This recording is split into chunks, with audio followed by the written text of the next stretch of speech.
Einstein once said, everybody is a genius, but if you judge a fish by its ability to climb a tree, it'll live its whole life believing that it is stupid. Now with this in mind, if we were to look at all the subjects taught in schools, think about how important they're seen as, you'd have to come to the conclusion that literacy and math are on top and the arts are at the bottom. This incorrect hierarchy of subjects is made so that the more academic subjects get all the funding and periods, and everything else just takes what's left, having a huge impact on our students. So what do we do about this? Well, let's get to know exactly what's happening and the effect it has on kids. Now, since the dawn of time, it's always been able to give high-paying jobs, more importantly, educated, entertained, and inspired. But that isn't reflected in our schools. This has led us to giving the arts problems that hold it back from being seen as equal to other subjects, such as A, funding, B, the amount of time we give the arts in our weekly timetables, and C, the lack of teachers who teach the arts with an arts background. This shows that we give more money to other subjects than just give the arts what's left. Shows that we feel other subjects are more deserving of the time and that the arts aren't. And it also shows that we're forcing teachers who aren't comfortable with the subject to teach it. And even just the attitude we have towards the arts has a huge impact. I mean, for so long, we've been treating and teaching the arts as a hobby instead of what it really is, a field.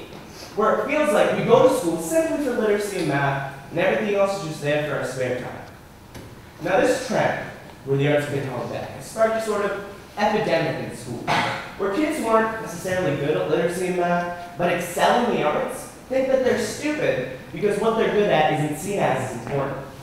This makes them go on in life not even thinking about pursuing the arts, and pursuing something that they aren't as good at, which sadly in some cases causes them to drop out because they thought they were just wasting their time. Now of course, this is only one of the many possibilities. Another one could be the kid not even realizing that they're good at the subject, going on to have basically the same outcomes as the first exam. Now with this in mind, I'd like to share with you a story about a girl who found her calling completely by accident. Now this girl in school was a mess. She couldn't sit still, she was always fidgeting, and the teachers were constantly complaining. So upon hearing the complaints, the mother sent the daughter to the doctor to see if she had a learning disorder. Now after asking the girl a few questions, the doctor says to the girl, "I'll be right back. I'm just going to talk to your mother for a little bit." And upon leaving, he turns on the radio. Now, with a view of the child, the doctor says to the mother, "Watch." And they look, and immediately the girl started dancing. And he says to the mother, "Your daughter isn't stupid. She's a dancer. Put her in a dance school." And she did. And that girl grew up to be a woman by the name of Gillian Lynn, a choreographer for many successful musicals such as Cats and even Phantom of the Opera. Now this just goes to show the importance and exposure to the arts can have on a child, why we need more of that in schools.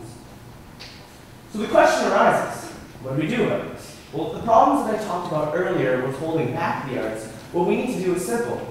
Go in the opposite direction. I mean, think about it like integers in math. Positive crosses out a negative, right? So with this state of mind, what we need to do is give more funding to the arts, invest more time in our weekly timetables, and hire more teachers with an arts background. We also need to stop thinking that literacy and math are so much more important than everything else. If all these things are accomplished, what would ultimately happen is kids would be more engaged in schools. They would have more confidence in themselves, and they'd see themselves for what they really are, artistic geniuses. Now this whole thing can be looked at like a balancing game.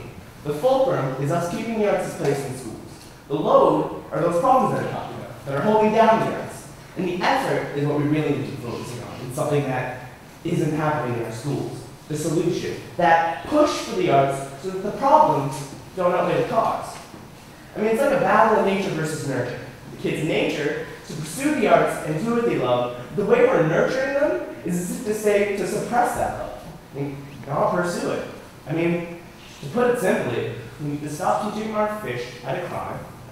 Just let them swim.